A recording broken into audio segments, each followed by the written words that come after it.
Okay, you're one of the organizers here. What made you participate and get involved in all this? Well, the reason that I got involved was that there wasn't an Occupy gathering organized here. And today is a unilateral organizing with Austin, Houston, Dallas, even El Paso and Lubbock as well. I heard there's one in Victoria, and McAllen. You know, there's many, and there wasn't one in San Antonio. And it was a week ago today, you know, that I discovered that Occupy Texas was going on. And there was an event, so I made an event on Facebook for it, and it just you know, has grown into all of this. But you know, I've done activist activities in the past, and you know, I strongly feel that the voice of the people needs to be heard for the people that are making decisions for us to accurately understand what is best for us. Peacekeepers, over here! Headline. If there was a headline that you would want to see about this, what would it be? What would be kind of the summary? Someone take notes. I would say people for rights of all people. Because you know, we call ourselves the 99%, which is basically, you know, the vast majority of people are basically under the strong influence of the 1% of the elite that control most of the wealth. But the fact is, we're not necessarily against those people, just the practices that they do in their search for profiteering and, you know, to just get more and more money is basically what it comes down to. Money and power kind of go hand in hand.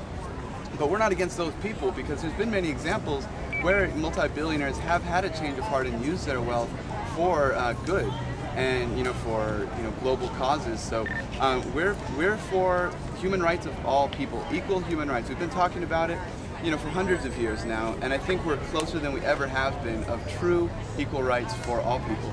So what kind of impact do you think all these protests will have? It's definitely raising awareness. That one, there are problems, and most people know that, you know, our system's not perfect. Some people more or less might support it, but when you really start looking into all the corruption that is government and corporations and consumerism, you know, is responsible for, you know, it really is a global problem. And if we don't do something, this world will probably become inhabitable, you know, before too long. So it's raising awareness of that, but also it's giving people a hope that there is something they can do. As individuals, we can't do much, but if we come together as one group and we make decisions as a group of millions, then that decision is very powerful. Do you think corporations or politicians, do you think that they're going to be influenced by any of this? Do you think they'll change the way they've been acting? Absolutely. If the past has shown us nothing, if for nothing else, just to please us and get us to calm down, they will make changes. But it's going to be our decision at what we will accept. Will we say, okay, we're satisfied, and, you know, we'll go back to our normal lives, or we'll say, no, you know, it's not good enough. How is this recession personally? How is this recession affecting you? Are you a working student? Actually, right now, it's a tough question to answer.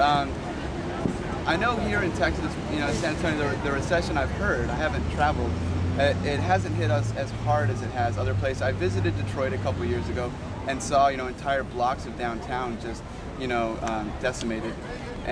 But personally, I'm a studying monk, so I don't have a day job per se. I spend a lot of my time studying and in devotional spiritual activities. And frankly, I feel very fortunate for that I've had that opportunity. I've been able to separate myself, you know, from this 40-hour drudge that so many people, you know, have to deal with. And you know, it was just up until this year that I made that decision. But up until then, you know, I was working, I was a student, and it is very difficult, especially because students, they don't get a lot of breaks, you know, and there are some breaks. If you're lucky, you can actually get some kind of grant that you don't have to pay back.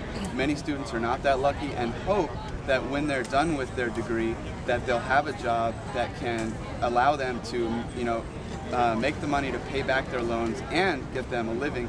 And unfortunately, that influences what they decide to study. I'm a music major, you know, and a composition major. And there's a going joke, you know, that's one of the most useless degrees because all the composition students end up teaching, you know, because composition is basically freelance. There's a lot of freelance degrees, so you're really stuck if you're a working student, you know, and you have to be a working student these days. You can't, very rarely, unless you get a full ride scholarship or have have wealthy parents or something along those lines, you have to work and be a student, and it's incredibly difficult these days. Michael, show me your flag here.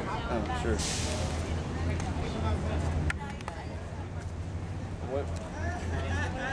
What does this symbolize here?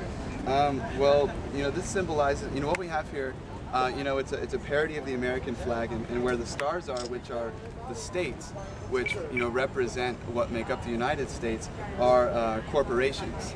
And basically what it represents is how, the corporations have so much power in, what goes on in the United States, the decisions that are made. Every corporation is backing some politician or another, and they really have a very strong voice because at this point in the judicial system especially, money equals voices. So the more money you have, the stronger of a voice you have. And that's one thing we're really trying to change. If there's anything that we're totally agreed on is that corporate personhood, corporations as people, and as influencing our government in the way that they do, it does need to change. Appreciate it, Michael. Yes, thank for you, your time. Brian. Yes.